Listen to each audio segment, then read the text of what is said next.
Subscribe कीजिए हमारे channel को और बेल आइकन को प्रेस करके ऑल सेलेक्ट कर लें हमारे लेटेस्ट वीडियो हर रोज देखने के लिए।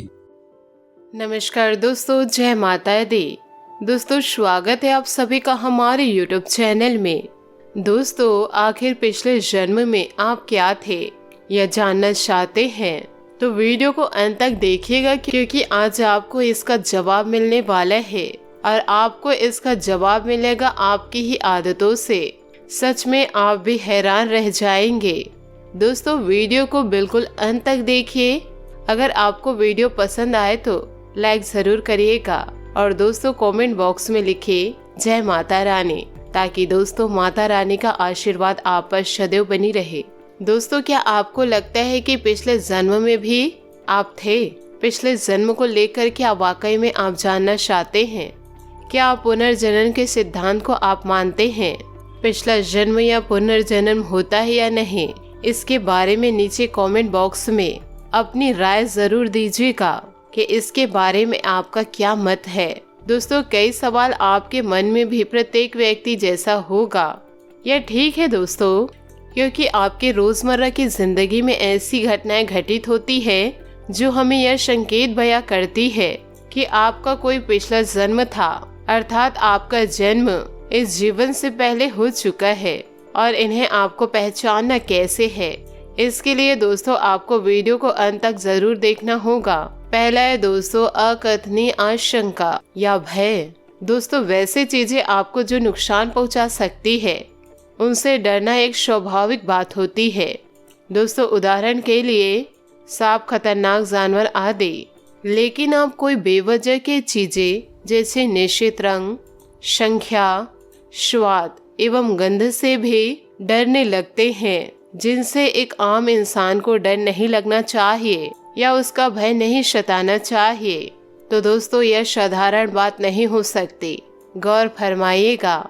इसके अलावा आपको अंधेरे, ऊंचाई या फिर पानी से डर लगता है, या किसी खास कपड़े या टोपी को पसंद या नापसंद आप करते हैं, तो यह पिछले जन्म का ही संकेत है। यह डर इस कदर होता है कि आपका जीवन भी माहौल हो जाता है। इस तरीके से आपको फोबिया हो गया है।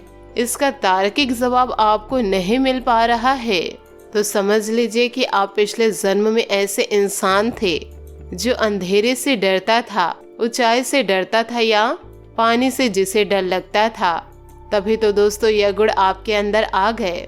दोस्तों अगला है किसी सपने का बार बार आना या बुरे सपने दिखना। अक्सर हम सपनों की दुनिया को नजरअंदाज करने की कोशिश करते हैं, लेकिन यह दुनिया भी अपने भीतर कई राज समेटे हुए होती है या हमसे बहुत कुछ कहना चाहती है, जिसे समझने के लिए हमें तैयार होना चाहिए। अगर आपको कोई सपना लगातार परेशान कर रहा है और आपको बुरे सपने बार बार आते हैं, तो हो सकता है दोस्तों यह आपको पिछले जन्म से कड़ी से जोड़ने के संकेत हो। अगर आपका सपना हमेशा जिस बिंदु से शुरू होता हो और वही बार बार आके टूटता है, तो दोस्तों 100% गारंटी है कि ये आपके पिछले जन्म से जुड़ा हुआ है। उसमें लिखी हुई कुछ हलचल, कुछ संकेत आपको समझने होंगे और आप अनुमान लगा पाएंगे कि आप के पिछले जन्म में क्या थे। और दोस्तों आपको बताना चाहूंगी कि व्यक्ति के अंत समय में उसे जो याद रह जाता है वैसे ही उसके आगे की गति हो जाती है। परिवार की चिंता अंत समय में ज्यादा होती है तो व्यक्ति घूम फिर कर उसी परिवार में आ जाता है। अगले जन्म में वो किसी का बेटा, बेटी या पोता, पोती बनकर वापस आ जाता है। दोस्तों हालांकि दोबारा जन्म के बाद भी जो उसकी मुख्य आदतें हैं वो वैसे रहती है। जब किसी भावना या इच्छा को लेकर व्यक्ति की मृत्यु होती है तो उस व्यक्ति का जन्म उस इच्छा को पूरा करने के लिए होती है। कोई विशेष तरह का गुण, अवगुण, बीमारी या चिन्ह जो बिना किसी प्रयास के आपके अंदर आ जाते हैं, वह पुनर्जन्म से ही संबंधित रखते हैं। दोस्तों उदाहरण के तौर पर कुछ बच्चे बचपन से ही बहुत अच्छा गाना गाते हैं, क्योंकि पूर्व जन्म में वे अच्छा गाना गाते थे और वो गुण इस जन्म में उसके अंदर आ गया है। दोस्तों कुछ बच्चे बचपन से ही गीता की श्लोक पढ़ने लगते हैं क्योंकि वह पुनर्जन्म में इसे पढ़े थे और वो आदत इस जन्म में आ गई। गुण की नहीं, अवगुण भी पिछले जन्म से इस जन्म में आ जाते हैं। आप ईश्वर के किसी विशेष रूप से प्रति आकर्षण रहते हैं या बात भी पुनर्जन्म से संबंधित रहती है। दोस्तों अगर आपको जन्म से ही शिव के प्रति प्रेम है, आपको शिव के अलावा कोई और दिखता नहीं, तो इसका मतलब यह है कि पुनर्जन्म में आप शिव के भक्त थे। इस जन्म में आपके पिछले जन्म के संस्कार आ गए।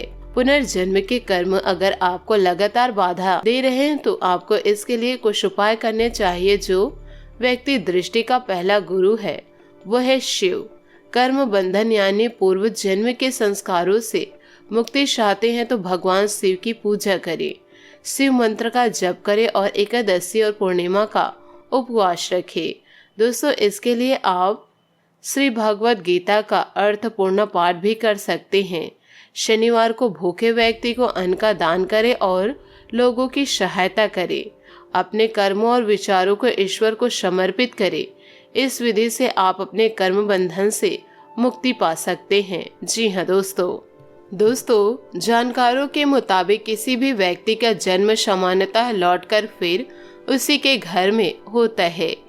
इसके पीछे कहा जाता है कि जब व्यक्ति की मृत्यु निकट होती है तब उसे जो भी कुछ अंत समय में याद रहता है उसकी गति वैसे ही हो जाती है। मनुष्य को सबसे अधिक अंत समय में सबसे अधिक अपने प्रियजनों परिवार की चिंता सताती है। ऐसे में अगले जन्म में किसी न किसी प्रकार से उसी घर में जन्म लेता है।